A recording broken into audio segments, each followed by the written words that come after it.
Now let's turn to India's eastern neighbour, Myanmar. The military regime in Myanmar is on the back foot. Fighting has been going on for more than a month now. 3 rebel groups joined forces to form what they call the Brotherhood Alliance. They're leading the offensive against the military junta. They started in the northeastern state of Shan. It began as localized fighting, but now it has spread to almost every region of Myanmar. The Brotherhood Alliance has met with success, and this has encouraged other rebel groups. They've joined the fight against the junta. On the other side is the Myanmar army, losing ground rapidly. Reports say more than 200 junta bases have been overrun. A large number of weapons have been looted. Morale in Myanmar's army is low. Troops are surrendering in waves. Some have defected and joined the rebel groups. And many soldiers continue to seek refuge in India. So what are the junta's top generals doing? Playing the blame game. Here's what the generals say. The radical ethnic youth are the troublemakers here. They're the ones who broke the ceasefire and they're disturbing the country's harmony. And that's not all. The junta says that foreigners are working for rebel groups. In what capacity? Apparently as drone experts. So the army says the rebels have hired foreign drone experts. And the most recent blame is on the banking staff. The generals say that bankers in Myanmar are giving state funds to rebels. But what about the Myanmar army? Why has it failed to stop all of this? And what is the junta doing about it? They're calling them back to duty. Announcements have been made for soldiers who had deserted or gone AWOL, absent without leave. They've all been asked to return to their barracks.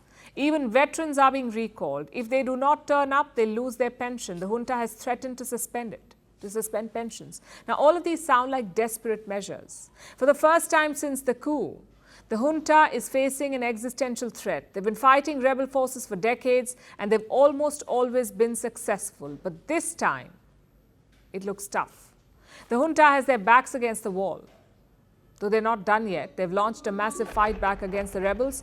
There are reports of fighter jets dropping cluster munition, and the number of bombings is increasing.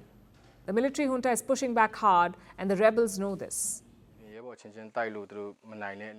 The military can't defeat us on the ground, so they have used many airstrikes and heavy weapons to take control of Loikao.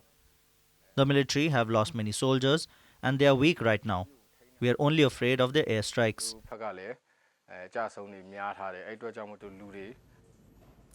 The airstrikes have slowed down the rebels, but they haven't stalled the fighting. Townships are still being taken over by them in the northern Sagaing state.